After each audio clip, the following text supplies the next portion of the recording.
Por la señal de la Santa Cruz de nuestros enemigos, líbranos, Señor Dios nuestro. En el nombre del Padre, y del Hijo, y del Espíritu Santo. Amén. Señor mío y Dios mío, creo firmemente que estás aquí, que me ves, que me oyes. Te adoro con profunda reverencia. Te pido perdón de mis pecados y gracia para hacer con fruto este rato de oración. Madre mía Inmaculada, San José, mi Padre y Señor, Ángel de mi guarda, intercedan por mí. En los primeros días de la Semana Santa, vemos a Jesús discutiendo en el templo, después de ese ingreso triunfal del Domingo de Ramos, marcado, sin embargo, por ese gesto de humildad, de entrar montado en un burrito. Ya esos primeros días, lunes, martes, miércoles, aparecen muchas controversias con los fariseos y con otros líderes, como veremos en esta meditación. Le preguntaban sobre el origen de su autoridad. Y tú, Señor, respondiste con 3 parábolas que sirvieron para mostrarles que eras, por una parte, el hijo del amo de la viña. En otra ocasión, que eras el príncipe que el Padre había enviado después de que ellos y sus antepasados rechazaron a los profetas y a Juan Bautista. Y ahora San Mateo continúa su relato diciendo que al quedar descubiertas sus verdaderas intenciones, se retiraron los fariseos y llegaron a un acuerdo para comprometer a Jesús con una pregunta. Le enviaron algunos discípulos suyos con unos herodianos. Los herodianos eran partidarios de la intervención de Roma, porque ellos eran comisionistas y mediadores ante el emperador Tiberio, que era una de las maneras que tenía el Imperio Romano de gobernar, reconociendo la autoridad local y civil y religiosa. Entonces estos herodianos que se beneficiaban de ese contrato, pues apoyaban a Roma. En cambio, los fariseos veían en el pago de los impuestos una blasfemia, además de la humillación que suponía que el pueblo elegido por Dios desde el Antiguo Testamento pagara tributos a una potencia extranjera, pagana. Las monedas de esa época presentaban el busto del emperador, coronado con una diadema divina y rodeado de las palabras Tiberio César, hijo del divino Augusto, Augusto. Claro que un miembro del pueblo de Dios tenga que manejar esas monedas, esos sistemas económicos paganos, pues era como triste, ¿no? Y en el reverso de esa moneda aparecía la diosa romana de la paz y la inscripción Sumo Sacerdote. Entonces, en el afán por acabar con Jesús, se logró una coalición política impensable. Los partidarios de Herodes Antipas se unieron con los alumnos de los fariseos. Los rivales irreconciliables se reconcilian para acabar con Jesús. Todo un milagro involuntario del Señor, dice algún autor de exégesis bíblica. Y le dijeron: Maestro, sabemos que eres sincero y que enseñas el camino de Dios conforme a la verdad, sin que te importe nadie, porque no te fijas en apariencia. Como en otras ocasiones comienzan pues con un halago falso que no engaña a Jesús. Dinos pues, ¿qué opinas? ¿Es lícito pagar impuesto al César o no? El evangelista agrega que el maestro, comprendiendo su mala voluntad, les dijo: hipócritas, ¿por qué me tentáis? El dilema estaba muy bien tejido, como no es la primera ocasión. Ya había habido otras y luego vendrán otro día más adelante, la de los saduceos. Tejido para comprometerle, porque lo ponían en el aprieto de escoger, o contra Roma o contra la religión judía. y ambas cosas pues podían tener consecuencias nefastas para él. Y además, pues lo ponían en el riesgo de hacer una afirmación ilegal si rechazaba el pago de los impuestos. Lo podían denunciar ante Pilatos o ante César, que es una de las acusaciones que harán en el proceso. Entonces podía ser una afirmación ilegal si decía que no pagaran impuestos, o una afirmación impopular si lo aprobaba, porque en aquel tiempo el pueblo estaba ahogado por la carga tributaria, que exigía la mitad de los ingresos para Roma, para Herodes y para el templo. Entonces, donde Jesús dijera que no, que muy bien los impuestos, pues se echaba el enemigo al pueblo. En resumen, con cara ganaban los enemigos y con sello perdía él, podríamos decir, como popularmente se esboza. La respuesta tuya, Señor, es uno de los apotegmas más famosos de la historia. Enséñenme la moneda del impuesto. Le presentaron un denario, moneda que hemos mencionado en otras ocasiones, que era el precio del jornal de un día, para pagar una jornada de trabajo, una moneda de 3.8 gramos de plata, que llevaba inscrita la imagen del emperador, como decíamos. Entonces Jesús la tomó y dijo, ¿de quién son esta imagen y esta inscripción? Le respondieron, del César, de Tiberio. Entonces les replicó, con esa frase tan famosa, tan importante, como vamos a meditar en este rato de oración. Pues denle al César lo que es del César y a Dios lo que es de Dios. Palabras tuyas, Señor, que no son simplemente una muestra de capacidad dialéctica, sino que indican todo un programa de vida cristiana y su inserción en el mundo para la relación entre la religión y la política, que estas palabras suponen una verdadera revolución. Hasta entonces estaban muy mezcladas y, como sabemos, después también lo ha seguido estando, la religión y la política, el poder civil y el poder religioso. Como vimos que César, que era pues el emperador civil, se apropiaba de los poderes divinos.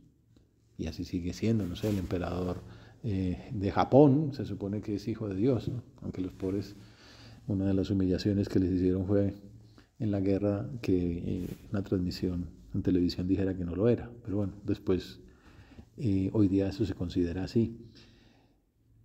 Es una tentación pues muy común, ¿no? Y entonces Jesús, con esto de denle al César lo que es del César y a Dios lo que es de Dios, pues está revolucionando este mundo de la relación entre la religión y la política. Como decíamos, siempre ha existido esa tendencia a mezclar ambas esferas, tanto desde la orilla del poder estatal, lo que después se ha llamado cesarismo. Esto estaba leyendo hoy una columna reciente hablando de ese tema, aunque no habla propiamente del cesarismo en el sentido de imponerse sobre la religión, sino del dirigente que se considera César, que quiere mandar en todo. Pero también se da desde el mundo religioso, que quiere mandar en lo civil, y se llama el clericalismo. San José María escribe en una de sus cartas, Cristo distinguió los campos de jurisdicción de dos autoridades. Fijó la autonomía de la Iglesia de Dios y la legítima autonomía de la cual goza la sociedad civil, para su régimen y para su estructuración técnica. Y luego, en otra carta, incluso de las primeras, escribió, por desgracia es corriente que no se quiera seguir este precepto tan claro y que se involucren los conceptos, para terminar en dos extremos que son igualmente desordenados. El laicismo, que ignora los legítimos derechos de la Iglesia, que lo vemos hoy día, ¿no? Se padece en muchas partes. Y el clericalismo, que avasalla los derechos también legítimos del Estado. Es preciso, hijos míos, combatir estos dos abusos por medio de seglares, de laicos, que se sientan y sean hijos de Dios y ciudadanos de las dos ciudades. Por eso vemos un reto en estas palabras, una tarea para todos nosotros, que estamos en medio del mundo. Tú, Señor, señalas con este aforismo: denle al César lo que es del César y a Dios lo que es de Dios, una doble libertad, diría Ratzinger, que de esto ha hablado mucho, ¿no? Ya desde que era cardenal y después como papa. En la encíclica Deus Caritas Est, por ejemplo, lo explica de un modo muy hermoso. Y cuando era pues cardenal, escribió un libro que se llama Iglesia, Ecumenismo y Política. Es buenísimo. Como una segunda parte de su libro de eclesiología. Y habla de esta libertad, ¿no? De que Jesús no es que esté imponiendo cosas, no es que esté marcando límites, está afirmando una doble libertad. La libertad del poder político, que puede obrar sin interferencias de las autoridades religiosas, y también la libertad para el ejercicio de la vida religiosa sin intromisiones del gobierno civil. Como escribió en ese libro con este dualismo, que es la palabra que usa él. Tengo un amigo que no le gusta, un amigo filósofo, pero es la palabra que usa Ratzinger, el dualismo, ¿no? César por un lado, Dios por el otro. Dice que Jesús separa el poder imperial del poder divino y creó el espacio de la libertad de la conciencia, en cuyas fronteras se detiene todo poder. Esto es bellísimo. También a San José María le fascinaba este tema de la libertad personal. En las fronteras de la libertad de la conciencia se detiene todo poder. Aunque fuera el del Dios emperador romano, quien de ese modo quedó reducido a hombre emperador. Pasó de ser Dios emperador a hombre emperador. Usted no es Dios, usted es César y tiene todos los derechos del César, pero no es Dios. Es un hombre emperador. Estas palabras, concluye Ratzinger, establecen los límites de cualquier poder, humano y terreno, y se anuncia la libertad de la persona que trasciende a todos los sistemas políticos. Otra cosa es que tanto caso hacen los poderosos, pero queda palabra de Dios aclarada, que al César lo que es del César y a Dios lo que es de Dios. Por haber asignado estos límites al poder, concluye Ratzinger, fue crucificado Jesús. Tuvo su precio. Al mismo tiempo, el Señor recuerda que las personas religiosas son también ciudadanas, con derechos y con deberes. Merecen que sus prácticas piadosas sean respetadas, desde luego siempre que no atenten contra el bien común. Pero también los creyentes tienen la obligación de dar ejemplo, de ser buenos ciudadanos. Forma parte de la santificación de la vida corriente el ser un buen ciudadano, dar ejemplo en el cuidado de la casa común, en el cumplimiento de los deberes cívicos y en la preocupación solidaria y fraterna por los más necesitados. Digamos que tenemos que ir por delante, ¿no? No es que deberíamos hacer algo, sino que deberíamos ser ejemplares. Como dice Amigos de Dios, ya veis que el dilema es antiguo. Como clara e inequívoca es la respuesta del Maestro. No existe una contraposición entre el servicio a Dios y el servicio a los hombres, entre el ejercicio de nuestros deberes y derechos cívicos y los religiosos, entre el empeño por construir y mejorar la ciudad temporal y el convencimiento de que pasamos por este mundo como camino que nos lleva a la patria celeste. Estas palabras son bonitas, no es simplemente como lo que se puede, sino que en realidad son verdaderas obligaciones. Tenemos que ser, no es que solamente pueda, sino que deberíamos proponérnoslo, ejercitar nuestros deberes y derechos cívicos y ejercitar nuestros deberes y derechos religiosos, empeñarnos por construir y mejorar la ciudad temporal, la justicia, la ciencia, la política, el campo al que nos dedicamos, el barrio, la manzana, la casa, la ciudad, en todos sus aspectos, pues, donde podamos influir en ese aspecto en el que somos idóneos o en el que Dios nos ha llamado, ¿no? Construir y mejorar la ciudad temporal. y el convencimiento de que pasamos por este mundo como camino que nos lleva a la patria celeste. Precisamente, vamos a la patria celeste, el Señor nos pedirá cuentas de qué tan buenos ciudadanos hemos sido, ¿no? De cuánto nos hemos santificado en el cumplimiento de nuestros deberes ordinarios, personales, familiares, sociales, ciudadanos. También aquí se manifiesta esa unidad de vida, que no me cansaré de repetirlo, es una condición esencial para los que intentan santificarse en medio de las circunstancias ordinarias de su trabajo, de sus relaciones familiares y sociales. El discípulo de Cristo debe ser ejemplar entonces en el cumplimiento de sus deberes ciudadanos, pagar los impuestos y cumplir los decretos sanitarios, las restricciones vehiculares, peatonales, etc. Así vivieron los primeros cristianos, incluso cuando las autoridades los perseguían. San Pablo aconsejaba que todos se sometan a las autoridades constituidas, pues no hay autoridad que no provenga de Dios, y las que hay han sido constituidas por Dios. Den a cada cual lo que es debido, si son impuestos, impuestos, si son tributos, tributos, si es temor, temor, y si es respeto, respeto. Aprovechemos este rato de oración para pensar cómo comprometernos más en la vida social y política, desde donde estamos. Una vez pongo el ejemplo, puede ser que sea la Asociación de Diabéticos o la Asamblea de Propietarios del departamento donde vivimos, el grupo profesional en el que estamos, el barrio, la localidad, la ciudad. ¿Cómo comprometernos más? ¿Cómo vivir mejor nuestra ciudadanía para aportar a las necesidades del ambiente, para mejorar nuestra sociedad? Desde el punto de vista profesional, ¿cómo le puedo servir más a la sociedad con el trabajo que desempeño? Y también desde el punto de vista apostólico, ¿cómo puede mi apostolado también ayudar a la casa común? Las visitas a los pobres, las labores sociales, incluso hasta profesionalmente uno puede como complicarse más la vida, ¿no?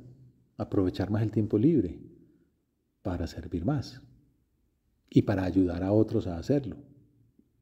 Así lo indica el Papa Francisco en la encíclica Fratelli Tutti, donde cita el Concilio Vaticano II, la Gaudium et Spes, que son esas 4 grandes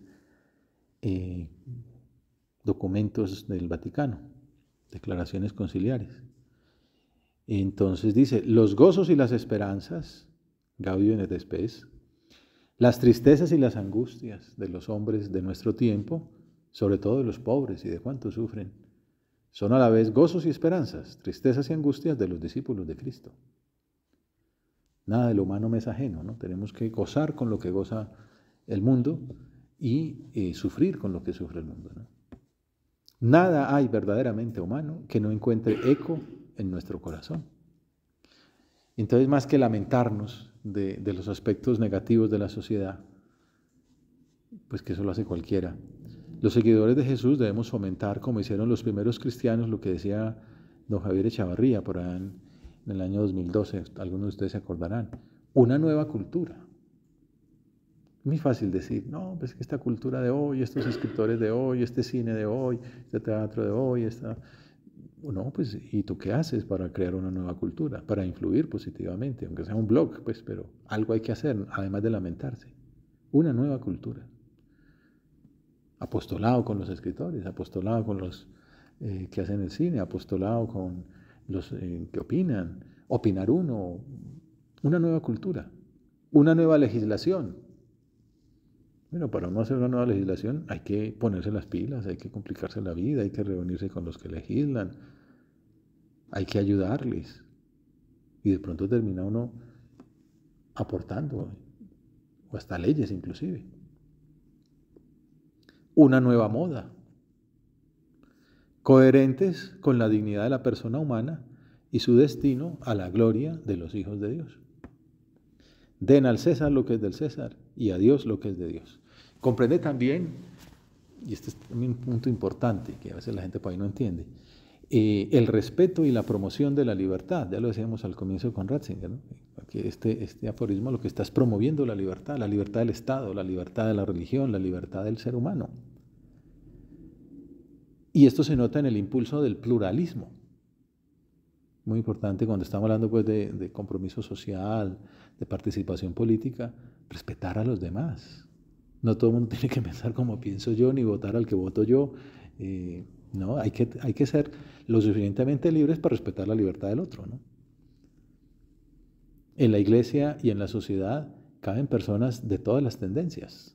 Así dice San José María en Conversaciones. De todas las tendencias políticas, culturales, sociales y económicas que la conciencia cristiana puede admitir. Ese pluralismo no es un problema. Por el contrario, es una manifestación de buen espíritu que pone patente la legítima libertad de cada uno. No solamente que hay que permitirla, hay que promoverla, que haya gente de todos los campos, llegar uno a todas las personas, de la izquierda, de la derecha, de arriba, de abajo, blancos, amarillos, azules, negros, de todas las tendencias, ¿no? Y si tienen algún error, pues dialogamos para ayudarles a buscar la verdad, y nosotros crecemos también en el diálogo con ellos, porque tendrán muchas cosas buenas para enseñarnos. Benedicto XVI insistía en que las autoridades religiosas no deberían dar normas cívicas ni políticas, porque los ciudadanos y los políticos deben ejercer su libertad y descubrir las vías más justas por sus propios medios. Decía, las normas objetivas para una acción justa de gobierno son accesibles a la razón, prescindiendo del contenido de la revelación. En este sentido, el papel de la religión en el debate político no es tanto proporcionar normas, como si no pudieran conocerlas los no creyentes. Porque no, entonces ellos dicen, esas normas del obispo muy buenas para los que creen, pues a mí el obispo no me manda. Dicen, no, es que esto no es cuestión de que lo diga una mitra, lo dice la razón. Entonces también es que en ese sentido es lo que él hablaba de la sana laicidad, ¿no? La laicidad positiva. No el laicismo del que hablaba San José María como una cosa mala, sino la laicidad positiva, una cosa muy buena, en la cual todos podemos actuar y tenemos muchos temas para dialogar, la justicia, el desarrollo humano, integral, la ecología. Entonces, el papel de la religión no es proporcionar esas normas, menos aún proponer soluciones políticas concretas, algo que está totalmente fuera de la competencia de la religión. Su papel consiste más bien en ayudar a purificar e iluminar la aplicación de la razón al descubrimiento de principios morales objetivos. Y ahí también todos como creyentes pues tenemos un papel para ayudar a la razón humana a encontrar pues la validez, la conveniencia, lo útil, lo positivo de los preceptos morales que son, pues se adquieren con la razón, ¿no? La búsqueda del bien y ver que no es bien cosas que quizás hay agendas que están empeñadas en imponer y que no van con el bien del ser humano. Pero no es que las ataque porque atacan mi credo o mis políticas, no, es porque busco el bien de la humanidad. Y el aborto no es un bien para la humanidad, la eutanasia no es un bien para la humanidad, el divorcio no es un bien para la humanidad. Y bueno, entonces no es porque yo quiera imponer lo que yo creo, sino porque estudio con el otro qué es lo bueno. Entonces lo que estoy anunciando es el bien del ser humano, el bien de la sociedad. Y lo vamos buscando entre todos. Purificamos, ayudamos a purificar, a iluminar la aplicación de la razón al descubrimiento de principios morales objetivos. La jerarquía eclesial puede ayudar, aclarar, pero son los cristianos laicos quienes tienen la misión de aplicar a su práctica profesional las luces de su vida interior en diálogo con sus colegas no creyentes. Ponía el ejemplo de cuando estuvo el cardenal Ratzinger en la Universidad de Navarra recibiendo el doctorado honoris causa, pidió en esa agenda apretada tener un espacio, una mañana que se alargó para hablar con los médicos de la clínica de la Universidad de Navarra. Claro, él era el prefecto de la Congregación para la Doctrina de la Fe, allá le llegaban todos los temas morales, ¿no? De el Evangelium Vitae y tal, y que si el embarazo ectópico, y si esta cosa, esta otra, problemas difíciles y bueno, un principio que tienen los moralistas, me lo enseñaba un profesor de morales, cuando hay un caso difícil de entender, pues porque más o menos hay dos principios en pugna, el derecho a la vida y la justicia, bueno, cosas así. Un principio del moralista es, mire qué piensa un profesional cristiano, cómo lo resuelve. ¿Qué dice un ginecobstetra católico que lucha por santificar su profesión? ¿A usted qué dice? Usted sabe más de ese tema ya que yo, que soy un cardenal, pues un teólogo, pues entonces va el ginecobstetra que se ha luchado, que ha estado hablando con otros, que mire, nosotros lo que hemos visto es esto, lo que hemos dialogado con el teólogo tal, con el moralista, la conclusión a la que llegamos es esta. Qué bueno tener ese tipo de laicos, ¿no? También que promueven una buena educación, que promueven una buena justicia, que promueven unas buenas políticas públicas. Y ahí es donde uno entiende el tesoro que son católicos bien formados, influyendo positivamente cada uno en su ambiente, cada uno en su especialización, siendo muy buenos en lo que hacen. Por eso se entiende la importancia del prestigio profesional, para desde luego aterrizar en las consecuencias morales de lo que hago y dar la luz de Dios para eso. Pues, ¿cómo lo veo yo con mi vida interior? Cómo se lo he hablado con el Señor, hablándolo con otros colegas, en interdisciplinariedad, con la teología, con la filosofía cristiana y tal, y sacando conclusiones que no necesariamente son definitivas, pero que aportan al diálogo y que vamos todos creciendo, pues, para hacer el mundo mejor. Ser buenos ciudadanos, comprometidos en la construcción de una sociedad civil más justa y digna, es parte importante de la vocación cristiana. Por eso San José María describió un sueño pastoral que ya, gracias a Dios, se ha cumplido. Él decía, querría que en el catecismo de la doctrina cristiana para los niños se enseñara con claridad cuáles son esos puntos firmes en los que no se puede ceder al actuar de un modo o de otro en la vida pública, y que se afirmara al mismo tiempo el deber de actuar, de no abstenerse, de prestar la propia colaboración para servir con lealtad y con libertad personal al bien común, de no dejarle eso, pues, al enemigo, digamos. Este es un gran deseo mío, porque veo que así los católicos aprenderían estas verdades desde niños y sabrían practicarlas luego cuando fueran adultos. Como digo, ya ahora se ha cumplido, así lo presenta Ángel Rodríguez Luño, que es el que cita esta frase en un artículo sobre el compromiso social del cristiano de San José María. Yo soy en el Beato José María, un texto escrito antes de la canonización. Pues dice que muchas de esas aspiraciones de San José María, que se explicara desde niños la doctrina social de la Iglesia, está, por ejemplo, en el Catecismo de San Juan Pablo II, y está en el Catecismo de la doctrina social de la Iglesia, que se mandó hacer a un Consejo Pontificio de Justicia y Paz.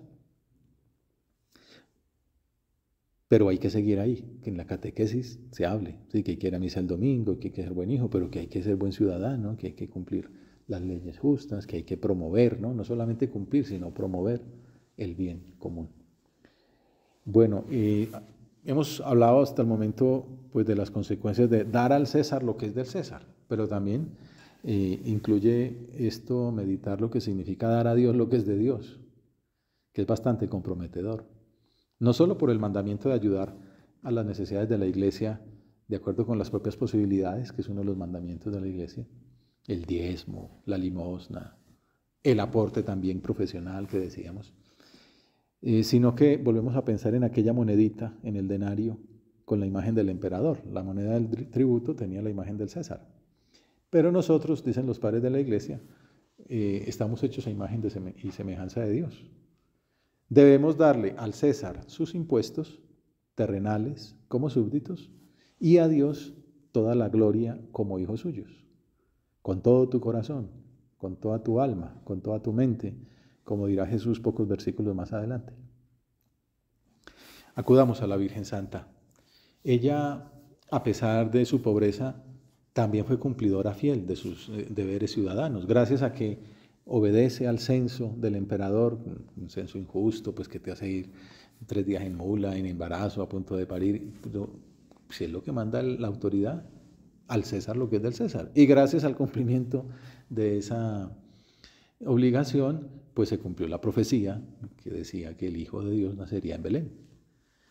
Entonces, goza con eso, como el Señor le sirve de una injusticia humana para salirse con la suya, para cumplir lo que estaba profetizado en el Antiguo Testamento. Pero lo bonito es ver cómo cumplen su deber civil, ella y José, y cómo cumplen sus deberes religiosos de ir a Jerusalén, peregrinar al templo, como está previsto. Y en una de esas es cuando le pierde el niño. Pidámosle que así como ella cumplió sus deberes ciudadanos y religiosos, pues nos alcance del Señor la gracia de tomarnos en serio nuestros compromisos ciudadanos que conlleva la vocación cristiana y que iluminemos el mundo con el ejemplo de Jesús. De esa manera haremos realidad ese aforismo que hemos meditado hoy. Den al César lo que es del César y a Dios lo que es de Dios. Te doy gracias, Dios mío, por los buenos propósitos, afectos e inspiraciones que me has comunicado en esta meditación. Te pido ayuda para ponerlos por obra. Madre mía Inmaculada, San José, mi Padre y Señor, Ángel de mi guarda, intercedan por mí.